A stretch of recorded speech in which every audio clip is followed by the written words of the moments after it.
പ്രിയപ്പെട്ട വിദ്യാർത്ഥി സുഹൃത്തുക്കളെ, ഇൻഡെക്സ് നമ്പറിലെ ഒരു പ്രധാനപ്പെട്ട ടോപ്പിക്കാണ് കൺസ്ട്രക്ഷൻ ഓഫ് ഇൻഡെക്സ് നമ്പർ. അതിൽ വെയ്റ്റഡ് ഉണ്ട്, അൺവെയ്റ്റഡ് ഉണ്ട്. നമ്മൾ ഈ വീഡിയോയിൽ ഡിസ്കസ് ചെയ്യുന്നത് വെയ്റ്റഡ് മെത്തേഡിലെ ആദ്യത്തെ രണ്ട് മെത്തേഡാണ്, ലാസ്റ്റ് ബേസ് മെത്തേഡും ഫാസ്റ്റ് ബേസ് മെത്തേഡും. അപ്പൊ ആദ്യം നമുക്ക് ലാസ്റ്റ് ബേസ് മെത്തേഡ് നോക്കാം. ലാസ്റ്റ് ബേസ് മെത്തേഡ് എന്ന് പറയുന്നത് is a weighted aggregative method ആണ്, where the base year quantity are used as weight. വെയിറ്റിന് ബേസിയർ ക്വാണ്ടിറ്റി ആണ് യൂസ് ചെയ്യുക. എന്നാൽ പാസ്റ്റ് കേസിലോ കറന്റ് ഇയർ ക്വാണ്ടിറ്റി ആണ്. അത് പറയുമ്പോൾ നമുക്ക് നോക്കാം. It measures the change in price over time, assuming that quantity of goods consumed remain the same as in the base year. Base year same ആയിരിക്കും quantity of goods കൺസ്യൂം ചെയ്യുന്നത് എന്നുള്ള രീതിയിലാണ് ഇത് മെഷർ ചെയ്യുന്നത്. എന്ന് പറഞ്ഞാൽ ഇവിടെ നമ്മൾ മെഷർ ചെയ്യുക പ്രൈസ്, നമ്മൾ കറന്റ് ഇയർ പ്രൈസ് കൊടുക്കും, ബേസ് ഇയർ പ്രൈസ് കൊടുക്കും. എന്നാൽ ക്വാണ്ടിറ്റി എടുക്കുമ്പോഴോ ബേസ് ഇയർ ക്വാണ്ടിറ്റി ആണ്. അതാണ് Q0 മാത്രമേ എടുക്കുള്ളൂ, Q1 ഇതിൽ എടുക്കില്ല, ഇതിൽ ലാസ്റ്റ് ബേസിൽ. അതുകൊണ്ട് തന്നെ അതിന്റെ ഇക്വേഷൻ എന്ന് പറയുന്നത് sigma P1 Q0 divide by sigma P0 Q0 into 100. നമുക്ക് P1 തന്നിട്ടുണ്ടാവും, P0 തന്നിട്ടുണ്ടാവും, Q0 തന്നിട്ടുണ്ടാവും, Q1 തന്നിട്ടുണ്ടാവും. അപ്പൊ Q1 നമ്മൾ എടുക്കണ്ട. Q1 എന്ന് പറഞ്ഞാൽ current year quantity. Okay, Q1 എന്ന് പറയുന്നത് നമ്മൾ 2 ഇയർ ഉണ്ട് എന്ന് മനസ്സിലാക്കുക. ഒന്ന് മനസ്സിലാക്കേണ്ടത് 2000 ഒരു വർഷമാണ്. ഓക്കെ, 2004 മറ്റൊരു വർഷമാണ്. അപ്പൊ നമ്മൾ മുന്നേ ആദ്യമുള്ള വർഷത്തെ നമ്മൾ ബേസ് ഇയറും ഇപ്പോഴുള്ള വർഷത്തെ നമ്മൾ കറന്റ് ഇയർ എന്നുള്ള രീതിയിലാണ് എടുക്കുക. പിന്നീടുള്ള വർഷത്തെ കറന്റ് ഇയർ എന്നുള്ള രീതിയിലാണ് എടുക്കുക. ഓക്കെ, അപ്പൊ നമ്മൾ അത് പ്രകാരം ഇത് മെഷർ ചെയ്യുമ്പോൾ നമ്മൾ ഒരു എക്സാമ്പിൾ നോക്കാം. Commodity A B C, price in 2020, price in 2024.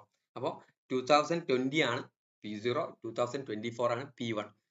Okay, current year price എന്നുള്ള രീതിയിൽ ക്വാണ്ടിറ്റി ആവുമ്പോൾ 2020 Q0 ആണ്. ഇവിടെ ക്വാണ്ടിറ്റി Q0 മാത്രമേ Q1 തന്നിട്ടില്ല. അപ്പൊ അത് പ്രകാരം നമ്മൾ മെഷർ നമ്മളെ ഇക്വേഷൻ എന്ന് പറഞ്ഞാൽ സിഗ്മ P1 Q0 ആണ്. Sigma P1 Q0. അപ്പൊ P1 കൊണ്ട് Q0 നെ ഇൻറ്റു ചെയ്യണം. P1 12 into 5 60. അടുത്തത് 25 ഇൻറ്റു 3 75, 35 ഇൻറ്റു 2 70. അതിന്റെ ടോട്ടൽ 205. സിഗ്മ P1 Q0 ന്റെ വാല്യൂ 205. അതിന്റെ ടോട്ടൽ ആണ് എടുക്കുക സിഗ്മ ഉണ്ട്. അപ്പൊ 205 ന്യൂമറേറ്ററിൽ. ഇനി ഡിനോമിനേറ്ററിലോ P0 ഇൻറ്റു Q0 ആണ്. P0 10, Q0 5, 10 into 5 50, 20 into 3 60, 30 into 2 60. അതിന്റെ total 120. 205 divide by 170 into 100 equal to 120.59. അപ്പൊ ഇതിന്റെ അർത്ഥം 2020 അപേക്ഷിച്ച് 20.59% പ്രൈസിൽ ഇൻക്രീസ് ഉണ്ടായിട്ടുണ്ട് എന്നാണ്. 2024 ആയപ്പോഴേക്കും 2020 അപേക്ഷിച്ച് 2024 ആയപ്പോഴേക്കും 20% ഇൻക്രീസ് ചെയ്തിട്ടാണ്. 10 റുപ്യാണ് ഒരു കമോഡിറ്റിന്റെ പ്രൈസ് 2020 എങ്കിൽ 2024 ആയപ്പോഴേക്കും അത് 12 ആയിട്ടുണ്ട് എന്നാണ് അതുകൊണ്ട് അർത്ഥമാക്കുന്നത്. Advantage easy to compute since only base year quantities are required. Easy ആയിട്ട് നമുക്ക് കമ്പ്യൂട്ട് ചെയ്യാൻ പറ്റും. അതിന് കാരണം ബേസ് ഇയർ ക്വാണ്ടിറ്റി മാത്രമേ എടുക്കുന്നുള്ളൂ. Base year data is often more reliable and available. Base year data ആയിരിക്കും റിലയബിൾ ആയിട്ടുണ്ടാവുക, അവൈലബിൾ ആയിട്ടുണ്ടാവുക. ഇതിന്റെ ഡിസഡ്വാൻറ്റേജ് എന്ന് പറഞ്ഞാൽ overstate the price index because it does not consider change in consumption pattern. ഇത് price index മാത്രം, ഈ weight എടുക്കുന്നത് എന്തേ എടുക്കുന്നുള്ളൂ, ബേസ് ഇയർ മാത്രമേ, കറന്റ് ഇയർ എടുക്കുന്നില്ല. അതുകൊണ്ട് തന്നെ കൺസംഷൻ പാറ്റേണിലുള്ള മാറ്റം ഇതിൽ മെഷർ ചെയ്യുന്നില്ല. Assume quantify remain fixed which may not be true in real life. Quantities remain fixed ആണ്, അതുകൊണ്ട് തന്നെ അത് റിയൽ ലൈഫിൽ കറക്റ്റ് അല്ല. 2020 ക്വാണ്ടിറ്റി വാങ്ങുന്ന അങ്ങനെയല്ല 2024 വാങ്ങുക എന്നുള്ളതാണ് പറയുന്നത്. ഓക്കെ, ഇനി നെക്സ്റ്റ് രണ്ടാമത്തെ മെത്തേഡ് പാസ്റ്റേഴ്സ് മെത്തേഡ്. പാസ്റ്റേഴ്സ് മെത്തേഡും ലാസ്റ്റ് ബേസ് മെത്തേഡും തമ്മിലുള്ള വ്യത്യാസം എന്ന് പറഞ്ഞാൽ പാസ്റ്റേഴ്സ് മെത്തേഡിൽ ബേസ് ഇയർ ക്വാണ്ടിറ്റി ആണ് എടുക്കുന്നത്, പാസ്റ്റേഴ്സ് മെത്തേഡിൽ കറന്റ് ഇയർ ക്വാണ്ടിറ്റി ആണ് എടുക്കുന്നത്. ലാസ്റ്റ് ബേസ് മെത്തേഡിൽ ബേസ് ഇയർ ക്വാണ്ടിറ്റി ആണ് വെയിറ്റ് ആയിട്ട് എടുക്കുന്നത്. അപ്പോൾ പാസ്റ്റേഴ്സ് മെത്തേഡിൽ കറന്റ് ഇയർ ക്വാണ്ടിറ്റി ആണ് വെയിറ്റ് ആയിട്ട് എടുക്കുന്നത്. It shows how price have changed considering the present consumption pattern. Present consumption പാറ്റേണിന്റെ അടിസ്ഥാനത്തിൽ പ്രൈസിൽ വന്നിട്ടുള്ള മാറ്റമാണ് ഇവിടെ മെഷർ ചെയ്യുന്നത്. അപ്പൊ നമ്മൾ Q1 ആണ് ഇവിടെ ഇട്ടത്. നേരത്തെ ഇക്വേഷനിൽ Q0 എന്നുള്ളത് Q1 എന്ന് കൊടുത്തത്. അത് പ്രകാരം sigma P1 Q1 divide by sigma P0 Q1 into 100. അപ്പൊ നമ്മളെ നേരത്തെ അതേ ക്വസ്റ്റ്യന് അതിന് നേരത്തെ ഇവിടെ Q0 ആയിരുന്നു, ഇവിടെ Q1 ആയിട്ട് മാറി. അപ്പോൾ P1 into Q1 12 into 6 72, 25 into 4 100, 35 into 2 70, total 242. Sigma P1 Q1 242.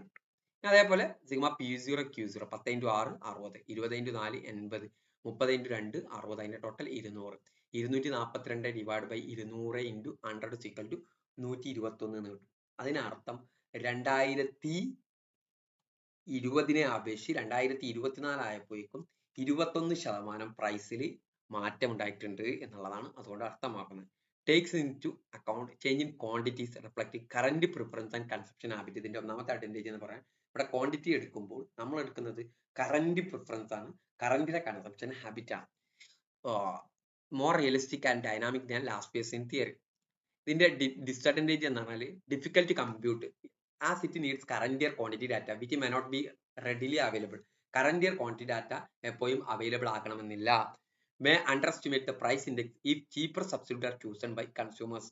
നമ്മൾ ഇവിടെ പ്രൈസ് ഇൻഡെക്സ് ഇതിൽ മെഷർ ചെയ്യുമ്പോൾ ചില ആളുകൾ ചീപ്പർ ആയിട്ടുള്ള സബ്സ്റ്റിറ്റ്യൂട്ട് ഗുഡുകൾ ചൂസ് ചെയ്യാനുള്ള സാധ്യത ഉണ്ട്. അതുകൊണ്ട് തന്നെ ഇതൊരു അണ്ടർ എസ്റ്റിമേറ്റ് ആവാനുള്ള സാധ്യതയുണ്ട്. ഇനി ലാസ്റ്റ് ഫേസും ഫാസ്റ്റ് ഫേസും നമ്മളെ കമ്പാരിസൺ ആണ് പറയുന്നത്. വെയിറ്റ് യൂസ് ചെയ്യുന്നിടത്ത് ബേസ് ഇയർ ക്വാണ്ടിറ്റി ആണ്, ലാസ്റ്റ് ഫേസിൽ ഫാസ്റ്റ് ഫേസിൽ കറന്റ് ഇയർ ക്വാണ്ടിറ്റി ആണ്. ഈസ് ഓഫ് കാൽക്കുലേഷനിൽ ലാസ്റ്റ് ഫേസ് ഈസിയർ ആണ്, എന്നാൽ ഫാസ്റ്റ് ഫേസ് മോർ ഡിഫിക്കൽട്ട് ആണ്. അതുകൊണ്ട് കറന്റ് ഇയർ ഡാറ്റ അവൈലബിൾ ആയിരിക്കണം എന്നില്ലാത്തതാണ്. ഈ data availability base year data is usually available ആയിരിക്കും. ബേസ് ഇയർ ഡാറ്റ ഇപ്പോൾ അവൈലബിൾ എന്ന് പറഞ്ഞാൽ 4 വർഷം മുമ്പുള്ള ഡാറ്റകൾ കിട്ടാൻ വലിയ ബുദ്ധിമുട്ടുണ്ടാവില്ല. Current year quantity data may be hard. Current ഇയറിലെ ഡാറ്റ കിട്ടണമെങ്കിൽ ബുദ്ധിമുട്ടാണ്. ഇതിന്റെ ബയാസ് എന്ന് പറഞ്ഞാൽ tends to over state inflation, ഇൻഫ്ലേഷനിലേക്കുള്ള സാധ്യത ഉണ്ട്. Tends to under state inflation. Okay, reflect consumer behaviour ആദ്യത്തിൽ നോ ആണ്, കറന്റ് ഫാസ്റ്റേഴ്സിൽ യെസ് ആണ്. ഈ കാര്യങ്ങളാണ് ഇതുമായി ബന്ധപ്പെട്ട് പറയാനുള്ളത്. Okay, thank you.